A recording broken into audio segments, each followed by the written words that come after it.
Welcome back, everyone, to another episode of Fake Nerds Watch. This is Fake Nerds Watch for Star Trek Discovery Season 4. I am once again joined, I'm Brandon T. McClure. Once again, I'm joined by Michael Karls from the Downright Nerd Podcast. Hello, sir. Hey, how you doing, man? Thanks again for having me on. Always happy to talk Star Trek, whether it be great Star Trek of old or this show. Or this show. That's very good. Yeah.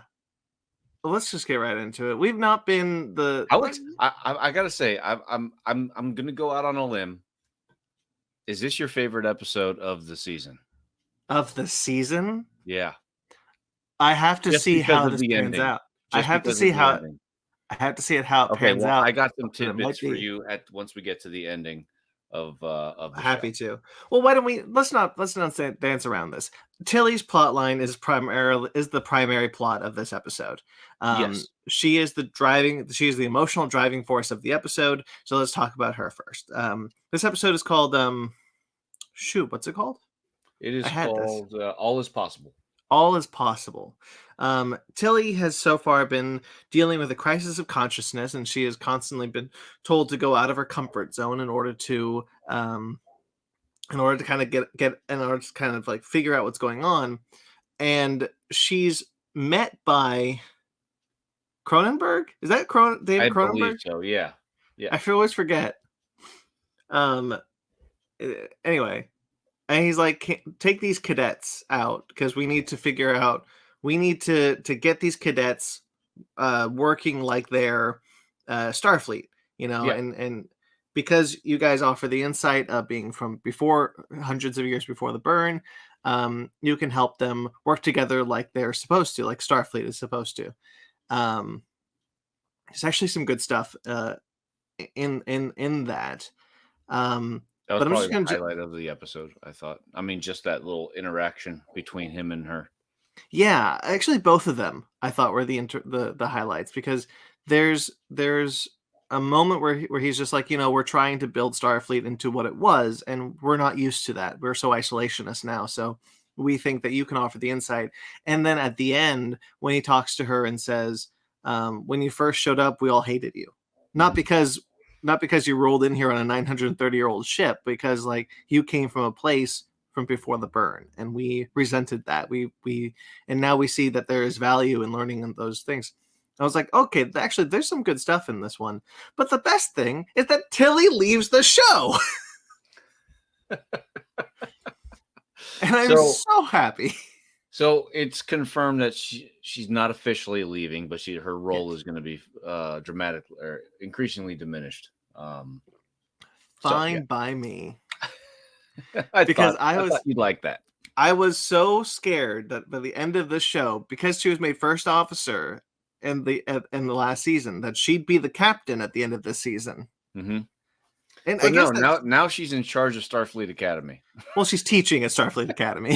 She'll be in charge. She'll be in charge. That's fine. You know what? I think that I do agree with Cronenberg, because I think that I don't agree that the crew of the Discovery should be on different starships out there exploring and trying to teach people how to work 32nd century tech.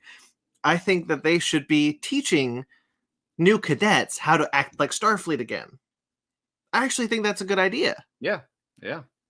And I 100% agree. That's why that little interaction between Dude and Tilly was, I thought, on point. Yeah. Adira also ends up in that plot line for better or worse. It was just indifferent. I had nothing negative or positive to say about it. He was just there. The interactions between the three cadets and her.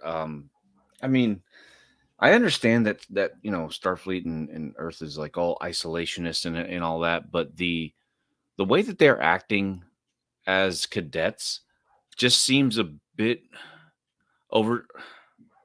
It's not believable that, they may be isolationists, but they still join Starfleet. You know what I mean? And the way that they're acting just doesn't seem that way. But we're used to the other era. This is a whole new different era of Yeah, Starfleet and that I'm not used to. So to be fair, they've only been in Starfleet Academy for like what, a couple months? is that what they said? Took a couple months? Yeah, they did Well, say because that. Didn't they? they Yeah, opened Starfleet Academy at the beginning of the season. yeah, that's true. Yep, you're So right. it at most it's just been a couple of months that Yeah. these kids have been there. So I And guess so then, yeah, that does make more sense. Okay. yeah. I do kind of agree that like the conflict of the episode of that plot line Right. is the J.J. Abrams ice planet with the J.J. Abrams monster. Yeah. It doesn't do much for me, that whole No, not at thing. all. And I think I mean, the I get the conflict. point of it. I mean, it's a dangerous situation that they need to come together to overcome the big thing, and she needs to learn how to be this, this leader kind of thing, or whatever. And there's sacrifice, and then they bond, and Dira makes a friend. Again. But So the Adira thing, like I like the idea of like Adira having to make friends and be kind of more open with other people. But there's a moment where they're stuck in just ice, I guess, and they have to like pull her off of that that ice. made zero sense to me, Like, what are and you doing? Why I are don't get it. they like tug of warring her them back They're trying to into? she's trying to they're trying to pull her out like they did in Indy 4 where he throws a snake at him, in the Yeah, but sand pit. like that made sense because you don't want to go into Well, the apparently the ice pit, grows up you is what it but looked it's like. not. It It's- was growing up. no, but like they get sorry, I accidentally keep misgendering them. They keep getting they get frozen and then the ice like starts breaking and then they like it does. There's nothing in the No, it episode like break that's if you saw it, it breaks and then it starts growing up again. Breaks and like every step, like it breaks a little bit more, then grows up, breaks a little bit more, grows up. okay. Well, It was silly. Either way, doesn't matter. It was completely silly, nonetheless. I'll concede that there is a internal logic to that moment. I No, there don't isn't. think it works at all, and I think it looks stupid. I 100% agree. The other conflict comes from a Nausicaan, not a Nausicaan, No, you're right. Tellarite. No, he's a Oh, Tellarite. Tellarite, yeah. Yeah, a Tellarite and an Orion. They don't like each other. And then somehow the Orion just happened to be the son of some savior that was against all the Orions, you know, enslaving the Tellarites or whatever. I mean, he was the one Orion that didn't the agree one, with the slaving only people. one. Yeah, that was kind of an easy fix to like the conflict between them.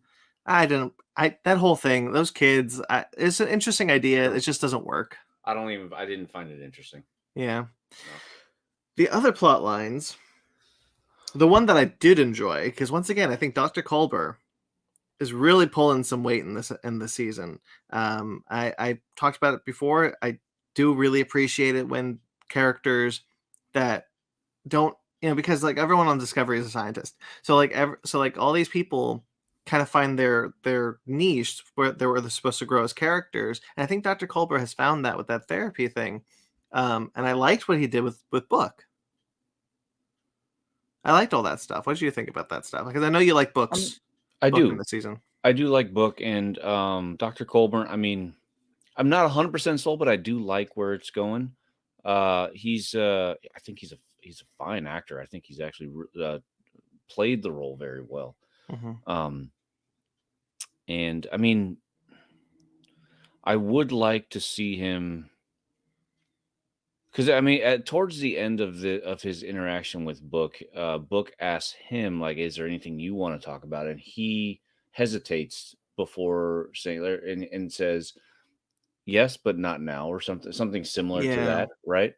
Um, I would love to explore that more because I mean, obviously he's been through so much, and yeah, we've seen him try to work through it, but it seemed like as soon as they jumped into the 32nd century, he's been go go go, and he hasn't really taken the time to really focus on himself. Yeah. And I think that's probably why I'm not 100% on board in believing that he's already helping others when he still has a lot that he needs to work on internally. Does Mhm. that make sense? That going does on. make sense. I think the approach here is that they're, he's operating like a workaholic. Oh, He's 100%. Like him and Stamets are both like that. yeah. I think for Culber it's working more because we don't really get a lot with Stamets, and we every now and then we do, and it's Stamets always ends up putting too much on himself. Like he wants to solve the DM whatever the the heck DMA. whatever acronym they decide to make it.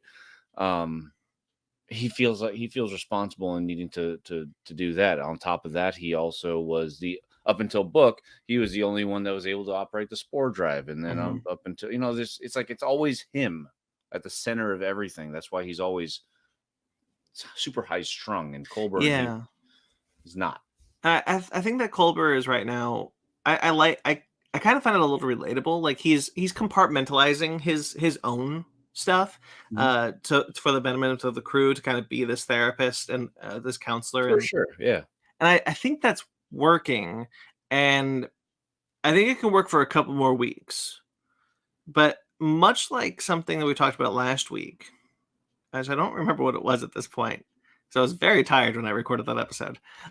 We could get to the point where it could become too late to address it. Yeah. I don't think we're there yet. I think we've got a couple more weeks of it before before it gets to that point. I will agree with you. I think I like where they're taking him though. Yeah, I think you can. I think you get some.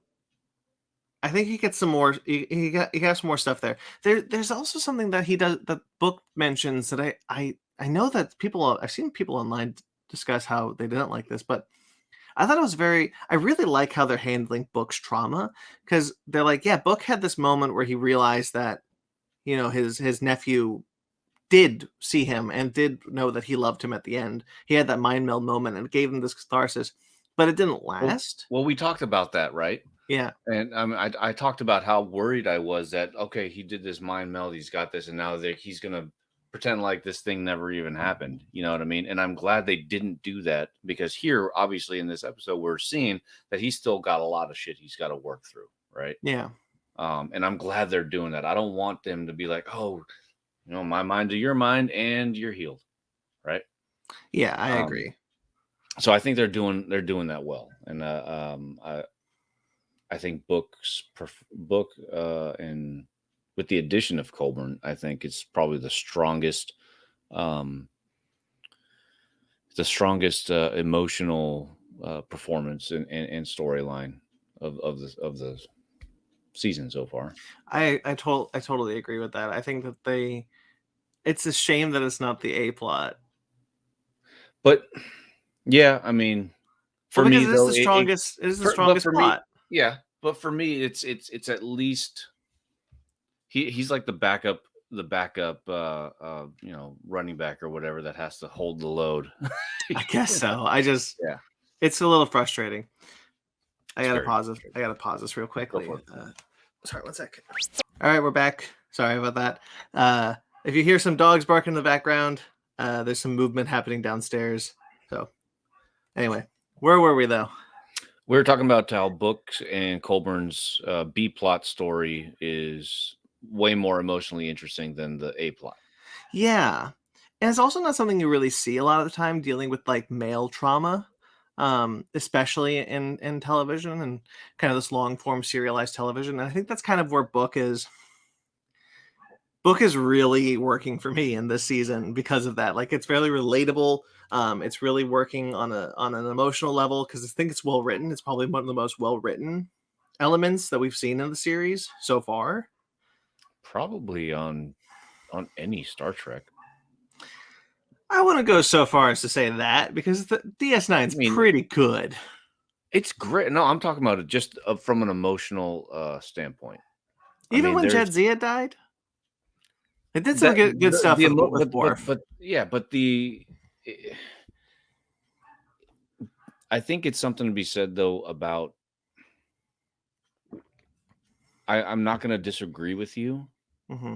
because it was very powerful, but when you're acting without prosthetics, I think it conveys emotion a lot better. Oh, are you saying that Discovery uses too much prosthetics, Or am I just using that opportunity to say No. something? I'm talking about between Book and Worf. No, I Like, know. I wanted to take the opportunity to just yell about their prosthetic work because I think it's terrible. but you know what I'm saying, though. Does that make Yes, I sense? totally agree. Okay. Yeah. Yeah. I every week book surprises me. Every week, the plot line progresses in a way that I think is really natural. And eh, I was so scared last week that they were just going to be like, okay, we're done dealing with that, but they Yeah. weren't. And I'm really And glad. I'm really glad it seems like they're going to continue with it. So. yeah, and I really like that like that's trauma, right? You Mhm. have a moment of catharsis. Someone says something that makes you feel better, and that gets you through the day, but it doesn't And last. that's another thing that I mean, as much as I love like Best of Both Worlds, right? Yeah, Um, there was only one episode after that where they really like dug in, like the family episode when Picard goes family. back to and there was only Great one episode. episode. Great episode, but I wish they just stretched that out because if he went through such a traumatic thing, I mean, he literally killed thousands of his own people. You know what I Yeah. mean? He was I forced to just do all read that. I'm like, dude, you need to dig into this a little bit more.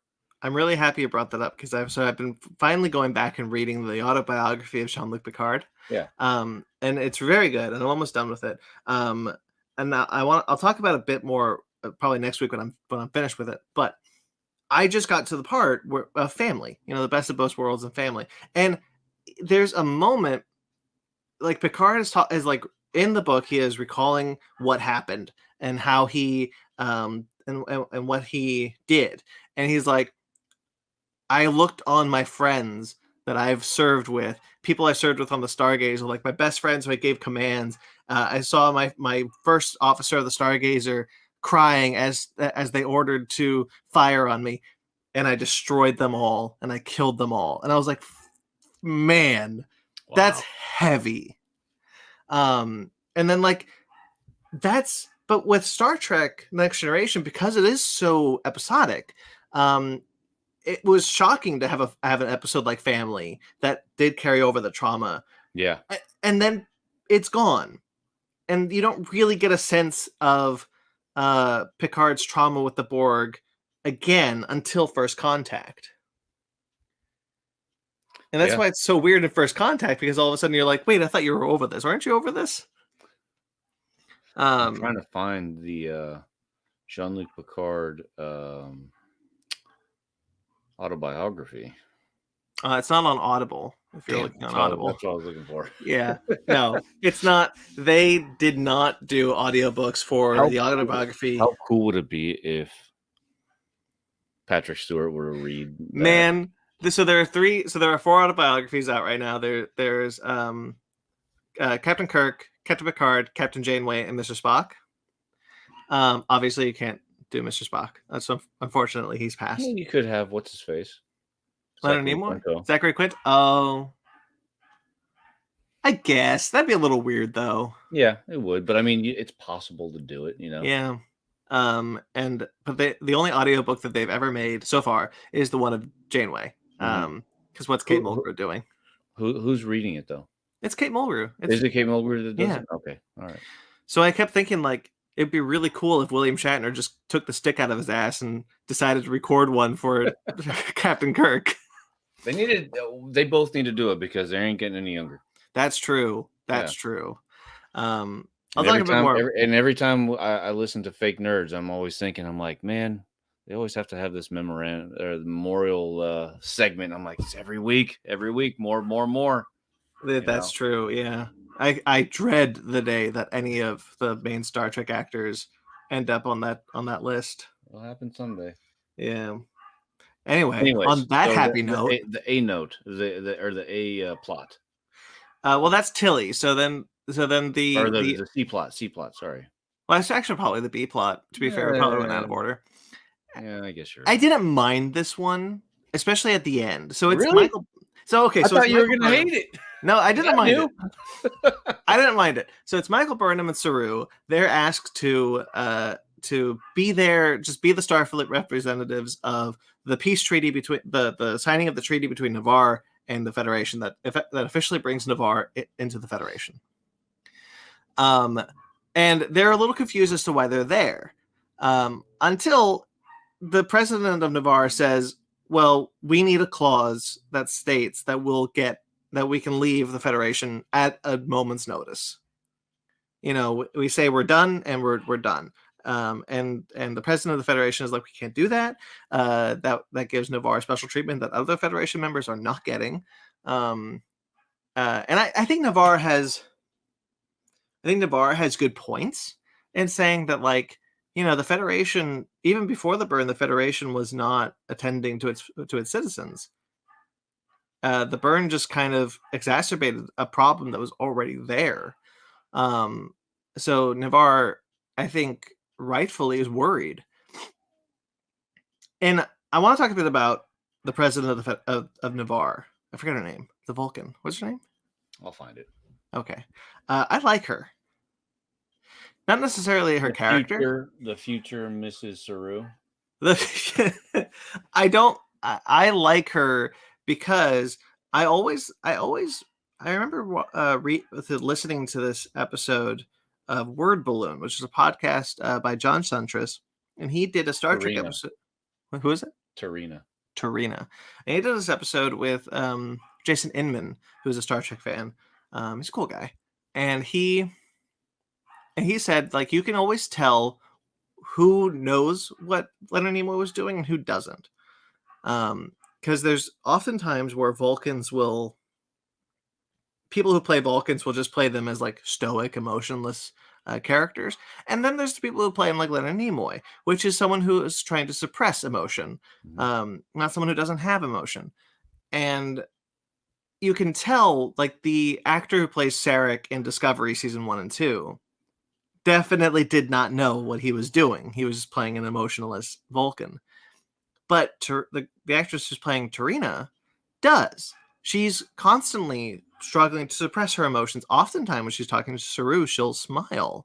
And I think that think that works and shows a really interesting way of Vulcans, especially Vulcans who've been living with Romulans for like hundreds of years. I think that's also attributed to the reason, or it's attributing to the fact that Romulans have been a part of Vulcan now, right? So they're one people. So it's not just, they don't just have a culture of logic and emotionlessness, but there. I mean, lost the word for a second. I mean, it's obvious that the president and looks like her surrounding cabinet members or what have you. They try to stick to the logic as much as possible, but the influence of the Romulan culture is evident, I think, because it definitely, you do understand that Vulcans now, they're not the same. They're not your grandfather's Vulcans. No, they're not. No. And I do kind of appreciate seeing how Vulcan philosophy has evolved. Like they're still logical. They're still suppressing their emotions. And Romulans look like, we haven't really seen a Romulan so far outside of the Co-op Malat, who are weird Romulans. But the Romulans we've seen so far are acting more like Vulcans and less like Romulans. So like it does feel like Navarre is still a planet that is ruled and dictated by logic. Whereas but Vulcan society is not as strict out there as like emotionless as they used to be. Yeah. Or it could just be that this girl really likes Saru and had a hard time not suppressing that. Yeah, maybe. But yeah, I really love that. There's enough to chew on there, and I was like, you know what, I'm into this. I think their chemistry works. I like Saru in general, and I like that character in general. So whenever they're together on screen, having this whole thing worked, and it was kind of sweet in a way. Yeah, no, I thought it was fine. It didn't feel too forced, so I didn't. Yeah. It was actually okay. It was unexpected. I can tell you that. That's true. I think the thing that you were probably rubbing against was the fact that Michael Burnham is now the special child of the room again, and I'll agree with that.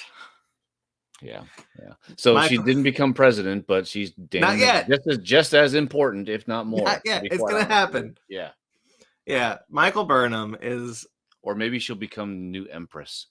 Oh That's what- man, like a new Terran Empire. yeah. This has all been a ruse. The Terran Yeah. Empire. It's Yeah. actually the Terran Empire. We've been in the mirror universe this entire time. Man, that'd be wild. Can you imagine? Yeah, I could see them doing that. Well, yeah, they already did that plot. Um, so the president. Let's just talk about the reveal. It's revealed that the president wanted them there because the president of Navarre said that they were going to add this armistice clause. What's it called? This clause. An exit clause. An exit clause. And she didn't want it, and neither of the presidents wanted it to happen. So they needed a third party, and they thought Michael Burnham would be a good third party. Fine. Are there other Starfleet members? Is there anyone else in Starfleet who's anybody? Apparently not.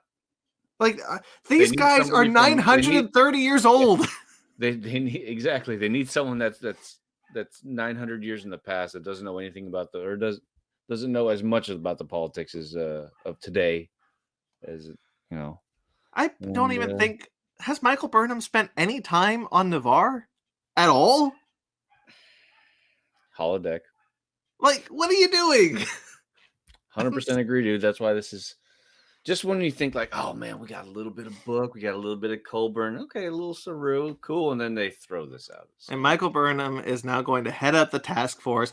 To be fair, the idea of the task force is not a bad idea. To kind of make sure the Federation is still, keeping like the needs of the Federation in their mind. But when it was just like Michael Burnham will head up the task force, and you're captain of the Discovery, and you're apparently the most important person in the whole galaxy. What are you doing? Yeah. That was I'll agree. I'm trying to collect a thought. I can't right now, but that's okay. It'll come. Work through it. Where does the thought start? So talked about how we liked Book, Colburn, and the whole emotion aspect of that. We talked about Saru and Tarina and their politics. This feels like an episode of like House of Cards than it does Star Trek. Sure. I never watched House of Cards though. It's just an emotional political show. Yeah. That's what it feels like. It doesn't really feel like Star Trek. Still. But this is good. They have good plot lines. They have good little things and things here and there sprinkled around. It still doesn't feel. I get that. Like, I don't feel this. I feel this. I don't feel this. This isn't. That's cute. I still kind of get. Like this is still more along the lines of what I wanted Discovery Season 4 to be like. Going through different. Building the Federation, exploring the galaxy, exploring the 32nd century, like all that stuff I'm into. It's just weird that we've created this major threat of this black hole that can destroy a planet at a moment's notice. And the opening dialogue is, it's been a couple of weeks since that happened, so we're gonna do some real quick Star Trek stuff real quick. But don't worry, it's next week probably. That thing's gonna snap into a solar system, and we're gonna have to go to action. Yeah. This immediate threat. It doesn't. It's like if V'ger showed up at the galaxy. No. It's like if that whale probe showed up over Earth. Yeah. And Kirk was like, hang on a second, we'll get there. We just got to do some real quick like politics stuff first, and then we'll come back to Earth. We're not going to do that yet, though. We're just going to do a couple of Star Trek episodes first. Yeah. God, I wouldn't be surprised if, like, at the end of the season, the thing comes out of nowhere and destroys like Navarre or Earth or something like that. They won't destroy Navarre, or maybe like I don't know, maybe the Klingon homeworld, or I'd like to see a 32nd century Klingon. Hell yeah. Yeah. Or maybe like some like random like maybe like the Orions or Maybe. Do you think it's going to destroy another planet though? maybe. We've I don't already know. done that though. We've done that in like That's exact. 2009. I We mean, did that now. like logically, yeah. We've already seen it, but this is Discovery, and they're not that great, so maybe they'll do it again. Maybe. But like what like I can see them doing like a planet of a species we've never seen before or like we don't know about, like the butterfly people. I don't see them destroying like Earth or Kronos. I don't see that happening. Or I could see them doing something like in the Andorian world, or like a No. species we really don't see too often. Yeah, that's true. I'd say Romulus, but we've done that already. Well, Romulus is destroyed in this I already. know. I know. We've already done that. Yeah, We've destroyed Romulus. We've destroyed Vulcan. We've destroyed what's his face? What's his planet's called? I'm so sorry, Book. I forgot your planet's name. so do I. I mean, that's how much I mean, yeah, it's great. It's a great storyline, but yeah, I mean, I don't really I don't. know or Yeah, I care about it. spent like maybe 3 Yeah, episodes on that planet. yeah. Okay. Yeah. I hope we go back Um. to Earth. Actually, like legitimately, I hope we go back to Earth. hmm Yeah, I think that I wonder if Earth is part of the Federation. I think it is. Well, because Starfleet's not based on Earth anymore. It's not. No, the Starfleet Academy is in space. It's not Yeah. in San Francisco So anymore. I wonder if Earth is still isolated because Starfleet and Earth aren't synonymous anymore, and I wonder Yeah, if they're going to reconnect those. I don't know. Yeah, I don't know either. Yeah, Okay, I don't know if I have much else to say about this episode. yeah, I kind of agree. Yeah, Um, Overall, it's book is the only thing that really carried this for me. This episode, but yeah. Well, other than Book that, and the promise of Tilly leaving forever. it's but yeah. So I mean, overall, it's another just another Discovery episode. Oh, you know what I did like. I think the emotion of Tilly and Michael's hug at the end. Like how they were like Oh, they're like reminiscing of season talking one. about like her snoring and things like Yeah, that. Yeah, I actually, think yeah, all that was cute. that was fine. Yeah. I just wanted to get that out there before we left.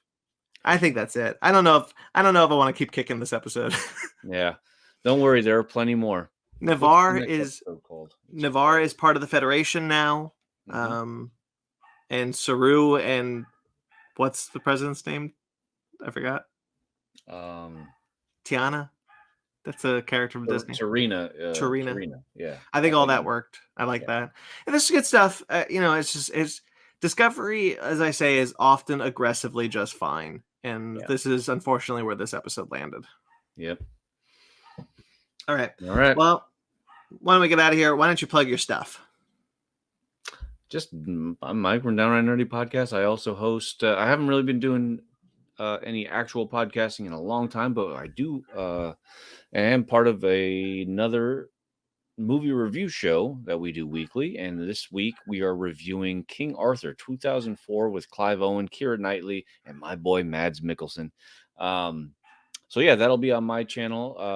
By the time this airs, it should be on my channel already. So make sure to check it out, subscribe. Awesome. So, as you know, this is part of the Fake Nerd family of podcasts. There's a ton of other shows you can check out if you like this video and you subscribe to this channel. You can check out other Fake Nerds Watch. We've got a Hawkeye episode out already. I don't know if we'll put out another one before the finale, but hey, that show's pretty okay. The finale, it just started, and there's a finale in like a week. There's only 6 episodes. Yeah, I know. Oh, that's true, actually. Yeah, 2 weeks until it's done. Well, they got to get ready for Book of Boba Fett. Oh, yeah, need to. I'm actually excited for Book of Boba Fett. I really like Tamara Morrison as Boba Fett. Yeah. Right. So stay tuned for that. We'll probably honestly do a Book of Boba Fett, Fake Nerds Watch also. Whatever. So you can check out Basement Arcade. There's tons of Basement Arcade episodes. There's a new one coming soon. I won't say what it is. It'll be a surprise when it drops. Basement Arcade Pause Menu is back. Sparks is back from his bereavement leave.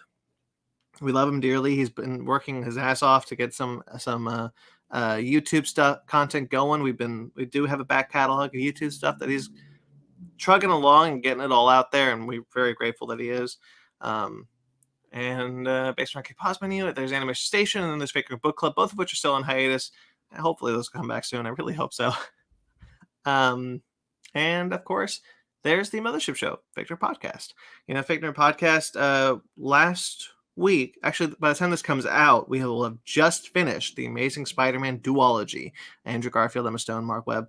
Those films will have just been talked about to get ready for Spider-Man No Way Home. And we've already talked about the Sam Raimi films. You can check out those episodes. All those episodes are available here on YouTube and in audio form.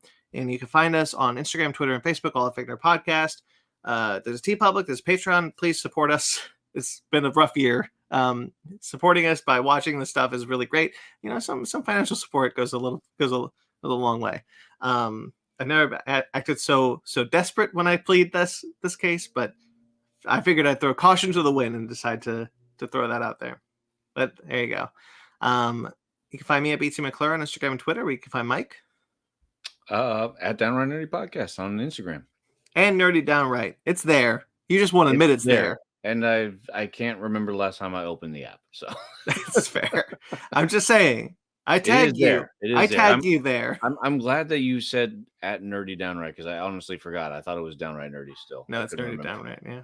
Okay. I remember when you first told me about that. I was like, I don't even know why. Yeah. All right, and that'll do it. Another episode of Star Trek Discovery. What's the next episode called? It didn't say. Nothing yet. It didn't say. But there will be another episode of Star Trek Discovery next week. I'm really glad we're doing this. I love talking Star Trek with you. Same here, buddy. So thank you again for doing this with me. And until next time, live long and prosper.